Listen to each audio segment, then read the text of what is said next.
ஒரு முதல்வன் படத்தை பார்த்த மாதிரி பண்ணிட்டு இருக்காரு வேலையை. உடனே ஸ்டெப் எடுக்கிறாரு. அவரை ஃபைனான்சியலா வேணா இவன் உடைக்கலாம் நினைச்சா, இல்லைன்னா அவரை உடைக்க முடியாது. அவர் நிற்பார். எனக்கு தெரிஞ்சு ஒரு 10 வருஷமா 20 வருஷமா முதல்வர் இருக்கு, அவருக்கு வாய்ப்பு இருக்கு. இவனை என்ன சார் பண்ணானுங்க எல்லா பொலிட்டிஷியனும்?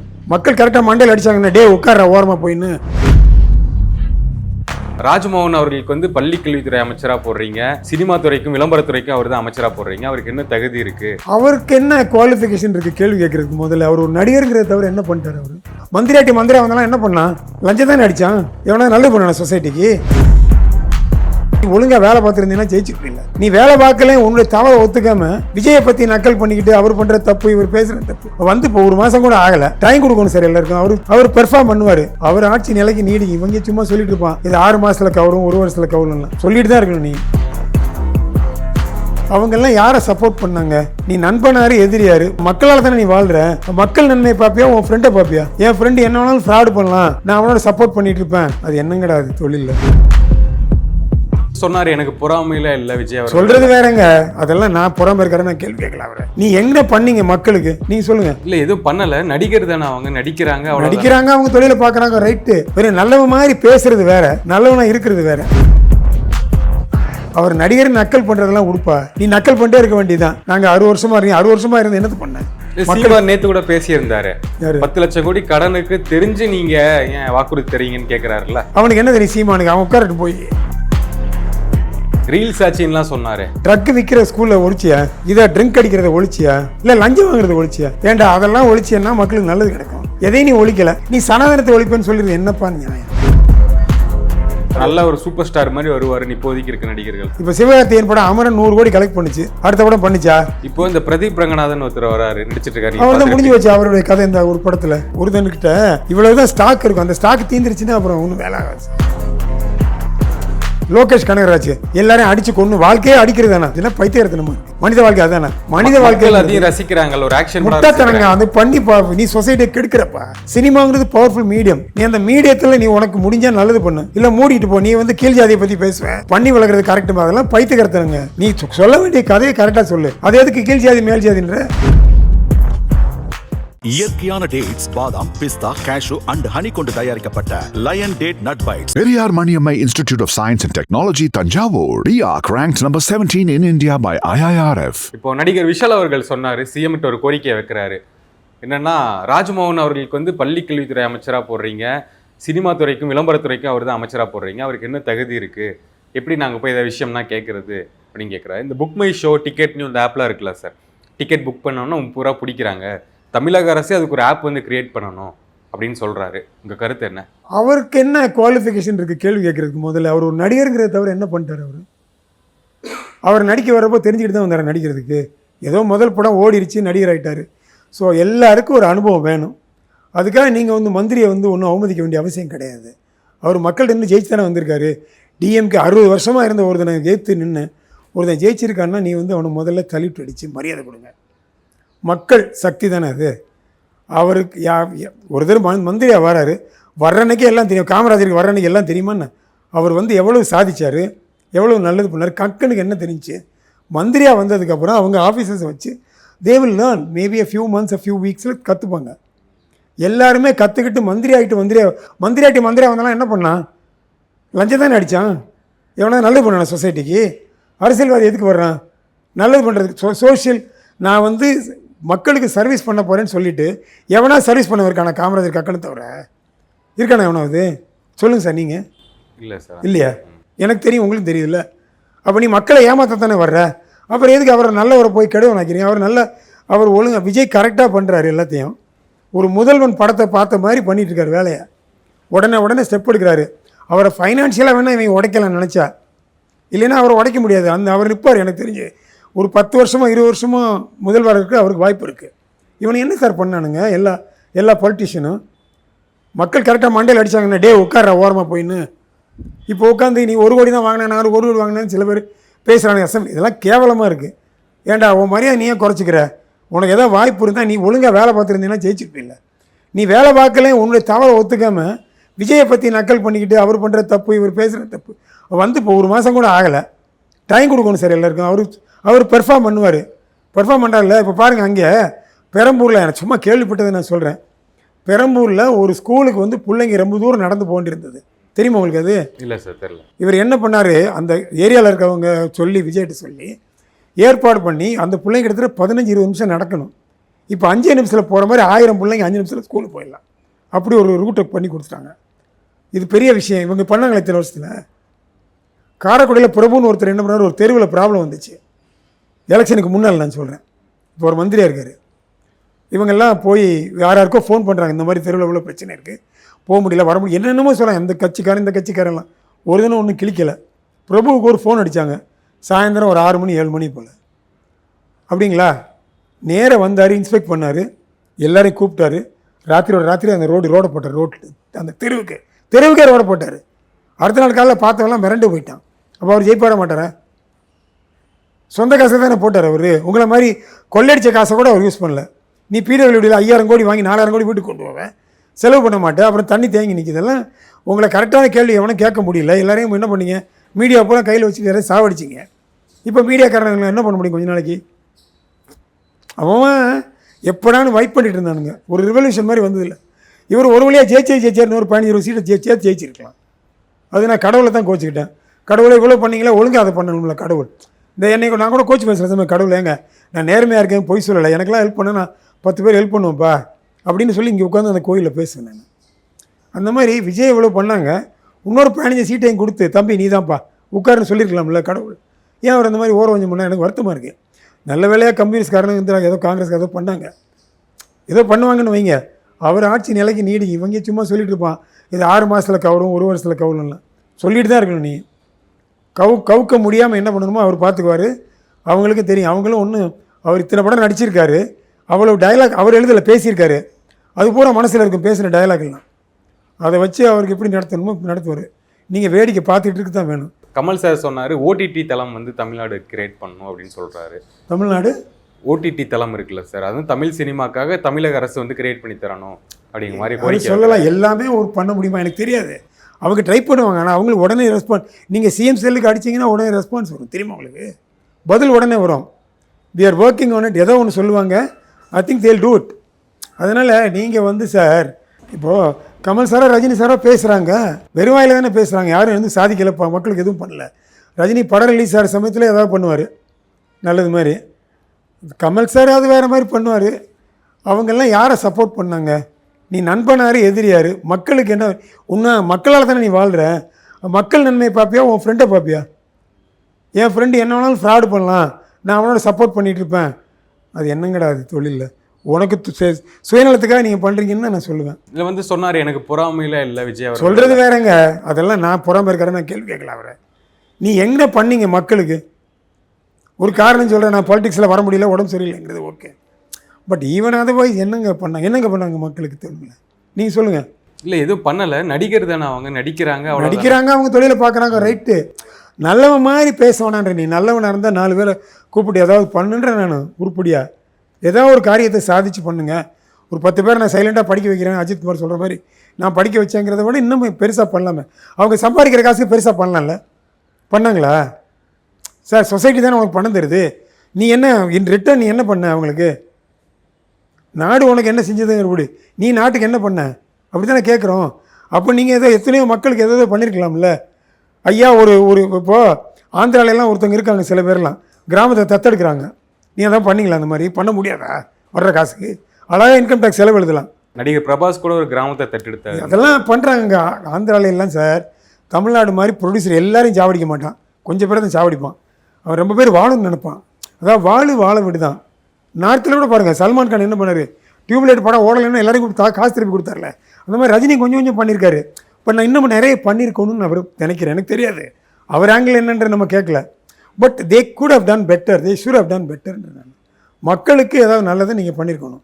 வெறும் நல்லவன் மாதிரி பேசுகிறது வேறு, நல்லவனாக இருக்கிறது வேறு.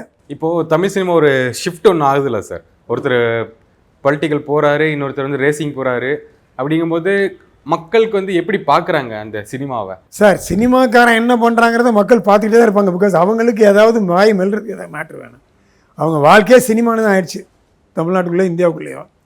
இப்போ நீங்கள் வந்து இத்தனை கோடிக்கு பேரில் நீங்கள் இந்தியாவில் வந்து 140 கோடி பேர்கிட்ட போய் எப்பாடு கேட்டிங்கன்னா அவன் என்ன சொல்லுவான்? 139 கோடிக்கு மேலே என்ன சொல்லுவான்? சினிமா தான் வேணுமா? சரி, அது மக்களுடைய மைண்ட். அது வெளிநாட்டிலே அப்படி தான் இருக்குது, ஃபாரினர்ஸ் அப்படி தான் இருக்காங்க. சினிமாவில் ஒரு மோகம் இருக்குது, ஏன்னா கிளாமர் இருக்குது. எல்லோரும் தனக்கு ஒரு ரெக்கக்னிஷன் வேணும்னு நினைக்கிறாங்க. தன்னை மக்கள் வந்து ரெக்கக்னைஸ் பண்ணணும். அப்போ நீ என்ன பண்ணுற, ஸ்கூலில் பிள்ளைங்களை அடித்து உதச்சி அப்பா அம்மா பாட வைக்கிறாங்க, ஆட வைக்கிறாங்க. பைத்தியக்காரத்தனமாக இருக்குது அதெல்லாம். எதுக்கடா ரெக்கக்னிஷன் தேவைப்படுது உனக்கு? உன் வேலையை நீ பாடுறா, உன் வேலையை பார்த்தா உனக்கு ரெக்கக்னிஷன் வருது.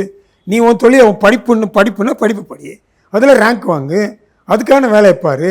உனக்கு ஆட வந்தால் ஆடு, பாட வந்தால் படிக்கலன்னு ஒன்று அப்பா அம்மா ஏன் கட்டாயப்படுத்த விடுற? That's a very bad way of bringing தானே. எதுக்கு எல்லோரும் பெர்ஃபார்ம், எல்லாம் நடிகனாக போகிறீங்களா? எத்தனை பேர் நடிகனாக சம்பாதிக்க முடியும்? அதனால் எவனாவது ஒரு வர்றதுனால எல்லோரும் பைத்தியக்காரத்தனமாக பின்னால் போகாதீங்கன்றேன். நான் நிறைய பேர் சினிமா எடுக்காதீங்க. ஏன் சார்? சினிமா எடுத்தால் சம்பாதிக்க முடியாதுங்க. உங்கள்கிட்ட வந்து எக்கச்சக்கமாக பணம் இருக்குது. அப்போ நீங்கள் கடலில் கொண்டே எரியணும் பணத்தை, ஒரு 10 கோடியை. அப்போ நீங்கள் சினிமா எடுக்கலாம். சரி, நம்ம வந்து கடலை வசூல் அதுக்கு மேலே வரும்ல, அப்படி இல்லையா? வசூல் அதுக்கு மேலே எடுக்கிறாங்க. எல்லாம் அது ஓடுற படத்துக்கு தானே வரும். எத்தனை படம் ஓடிச்சு? எத்தனை கோடி, 150 கோடி, எத்தனை படம் ஓடி இருக்கு? இப்போ 100 படம் ரிலீஸ் ஆயிடுச்சா?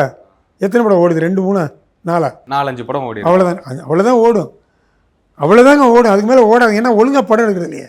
நீ தான் மக்களுக்காக படம் எடுக்கிறியா? நீ சும்மா உனக்கு தெரிஞ்சே எடுக்கிற. மக்கள் வந்து அவங்கள அஃபெக்ட் பண்ணால் தான், அவங்கள வந்து பாதிக்கணும். படம் மனசை பாதிச்சா தான் படம் ஓடும். எத்தனை டேரக்டர் தெரியும் எமோஷனுங்கிற பற்றி? மனிதர்களுடைய எமோஷன் ஒன்று இருக்குங்கிற எத்தனை டேரக்டருங்க தெரியும்? இத்தனை டேரக்டர் இருக்காங்கல்ல, அதில் ஒரு ஃபியூ பீப்புள் தெரிஞ்சிருக்கலாம். அதனால தான் சில டேரக்டர் ஜெயித்தாங்க. பாரதி ராஜா, பாலச்சந்தர், ஒரு ஆர்யூது, இந்த மாதிரி ஒரு எஸ்வி முத்துராமன், இந்த மாதிரி பெரிய பெரிய ஆளுங்க எப்படி ஜெயித்தாங்க? ஏசி திலோச்சன் யாராக இருக்கட்டுங்க, எப்படி ஜெயித்தாங்க? அவங்கெல்லாம் வந்து எமோஷன், கதையில் எமோஷன் இருக்கணும். பீம்சிங்கு அந்த காலத்துலேருந்து அவங்க எவ்வளோ எமோஷன் இருந்தது, குடும்ப உறவுகள் எவ்வளோ இருந்தது. இப்போ எமோஷன் இருக்கிற படம் தானே ஓடுது, குடும்ப படம் தானே ஓடுது. வேறு எந்த படம் ஓடுது? ஆடிட்டே இருந்த படம் ஓடிடுமா? இவர் எடுக்கிறாரு இந்த லோகேஷ் கனகராஜ், எல்லாரையும் அடித்து கொண்டு வாழ்க்கையே அடிக்கிறது தானே. நீங்கள் வந்து உங்கள் கையை நான் வெட்டுவேன், என் கையை நீங்கள் வெட்டிச்சுன்னா பைத்தியக்காரத்தனமா இருக்குது. மனித வாழ்க்கை அதானே.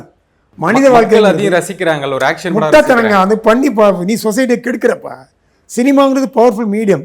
நீ அந்த மீடியத்தில் நீ உனக்கு முடிஞ்சால் நல்லது பண்ணு, இல்லை மூடிட்டு போ. நீ வந்து கீழ் ஜாதியை பற்றி பேசுவேன், பண்ணி வளர்க்குறது கரெக்டுமா? அதெல்லாம் பைத்தியக்காரத்தனங்க. நீ சொல்ல வேண்டிய கதையை கரெக்டாக சொல்லு. அது எதுக்கு கீழ் ஜாதி மேல் ஜாதின்ற? எதுக்கு நீ இப்போ பார்த்தாலும் வெட்டிக்கிட்டே இருக்க? எல்லாம் வீட்டில் வெட்டிக்கிட்டு இருக்கானா? உங்கள் வீட்டு பக்கத்து வீட்டில் கடை வெட்டிக்கிட்டு இருக்கானா? அவன் டெய்லி வாழ்க்கை தானே வாழ்கிறான். ஆஃபீஸ் போகிறான், வர்றான், சம்பாதிக்கிறான், படிக்கிறான், தூங்குறான், ஏதோ பண்ணிட்டு தானே இருக்கான். டெய்லி வெட்டிக்கிட்டு இருக்கானா ஒருத்தனை? இல்லை டெய்லி சண்டை போடுறானா? நீ ஏன்டா மனது நம்ம கெட்டவனாக்குற? சண்டை போடுறதான் வாழ்க்கையா? அணைச்சி வாழ்கிறதாங்க வாழ்க்கை. எல்லாரையும் அரவணைச்சு பக்கத்தில் இருக்கிற கூட சண்டை போடாமல் எல்லாம் 5 பேரும் ஒரு மாதிரி. நடிகர் வந்து கரெக்டாக பண்ணிட்டு இருக்காரு நினைக்கிறீங்க? யார் நல்ல ஒரு சூப்பர் ஸ்டார் மாதிரி வருவார் இப்போதைக்கு இருக்க நடிகர்கள்? ஒருத்தனுக்கு அவன் படம் ஓடுறதை பொறுத்து சூப்பர் ஸ்டார் ஆகலாம். அதுதான் படம் அன்னைக்கு கலெக்ட் பண்ணால் ஓடும். இப்போ சிவகார்த்திகேயன் படம் அமரன் 100 கோடி கலெக்ட் பண்ணிச்சு, அடுத்த படம் பண்ணிச்சா? அப்படிலாம் இல்லைங்க. படம் ஒரு நாளைக்கு ஓடும். ஓடுற படத்தை எடுத்தால் நீங்கள் சூப்பர் ஸ்டார் ஆகலாம் கண்டினியூஸாக. ரஜினிக்கு அத்தனை படம் அமைஞ்சுது. கமல் சாருக்கு 4 படம் தோக்கும், 1 படம் ஜெயிக்கும், இப்படியே போயிட்டு இருந்துச்சு. அஜித் 8 படம் தோக்கும், 1 படம் ஜெயிக்கும். ஸோ அதனால் எல்லாம் அப்படி தான் இருக்காங்க. விஜய்க்கு 2க்கு 1 படம் ஓடி இருக்கும். அப்படி தான். அதாவது இல்லைன்னா இது இந்த லா ஆஃப் ஆவரேஜ். அதாவது என்ன கலெக்ட் பண்ணுது, மக்கள் எந்த அளவுக்கு உங்களை விரும்புகிறாங்க. சரி, நீங்கள் ஆரம்பத்தில் ஒருத்தனை உங்களை விரும்ப மாட்டான். நீங்கள் உங்களை வந்து ஸ்க்ரீனில் காட்டி காட்டி காட்டி உங்கள் முகத்தை பழக்கப்படுத்தி நீங்கள் you get affection from the people. அது எத்தனை பேருக்கு தெரியும்? தெரியாது எனக்கு. இப்போ இந்த பிரதீப் ரங்கநாதன் ஒருத்தர் வராரு, நடிச்சிட்டு இருக்காரு. அவர் தான் முடிஞ்சு வச்சு அவருடைய கதை இந்த ஒரு படத்தில். சரி, நான் என்ன சொல்கிறேன், தொடர்ந்து 3 படம் ஒரு 100 கோடி அடிச்சார்ல. எனக்கு வந்தாலும் தெரியாது முன்ன பின்ன.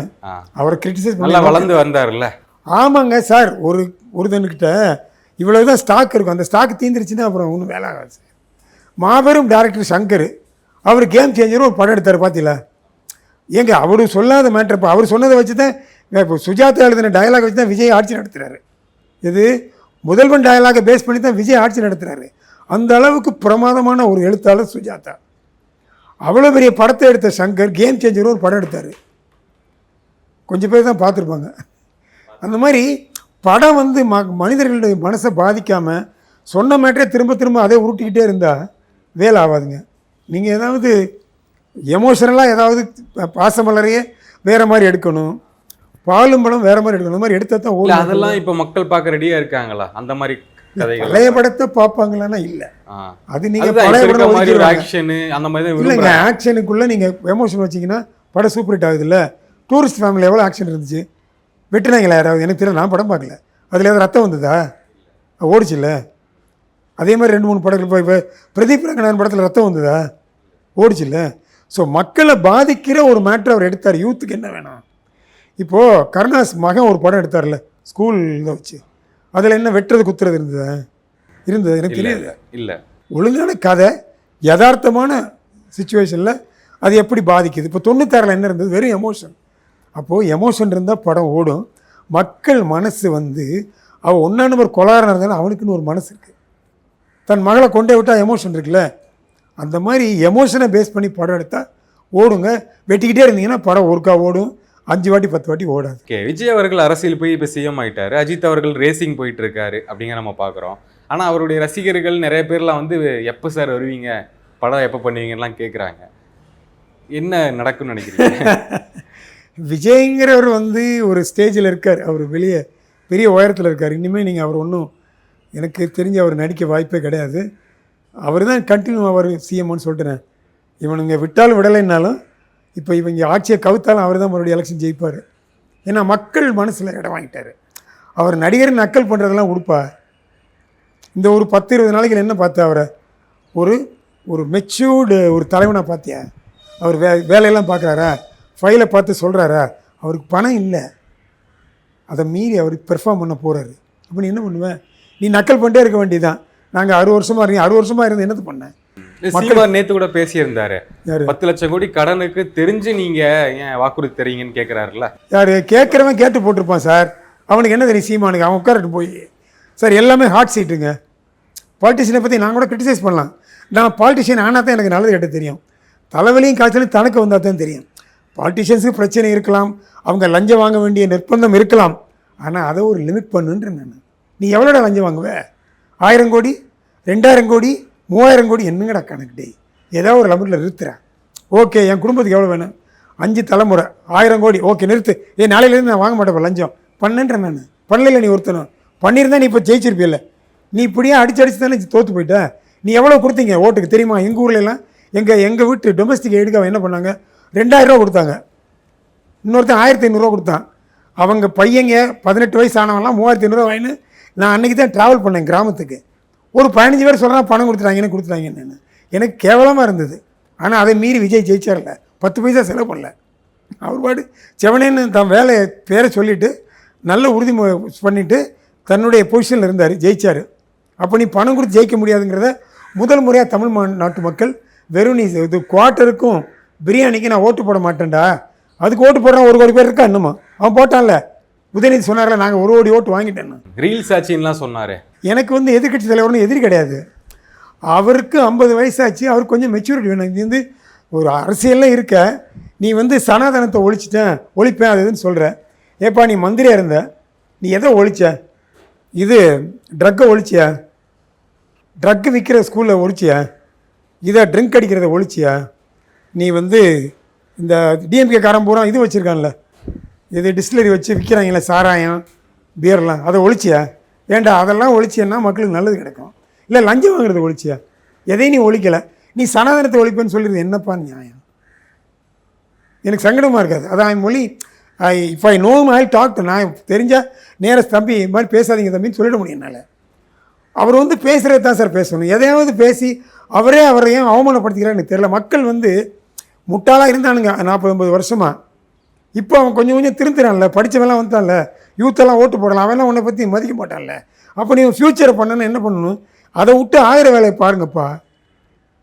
நீ சம்பாரிச்சி நல்லா எத்தனை ஜெனரேட் எனக்கு தெரியாது சொல்கிறாங்க, எனக்கு தெரியாது. மேபி சம்பாதிக்காமல் இருக்கேன்னு அவர் சொல்லலாம், எனக்கு தெரியாது. ஆனால் எல்லோரும் சொல்கிறாங்க சம்பாரிச்சிட்டாங்க. விஜய் ஸ்கொயரோட சொத்து மதிப்பு எவ்வளோ இருக்கும் அதெல்லாம் எல்லாருக்கும் தெரியும். இது வேணால் நம்ம ரெக்கார்டாக ப்ரூவ் பண்ணாமல் இருக்கலாமே தவிர எல்லாருக்கும் இதெல்லாம் தெரியும்.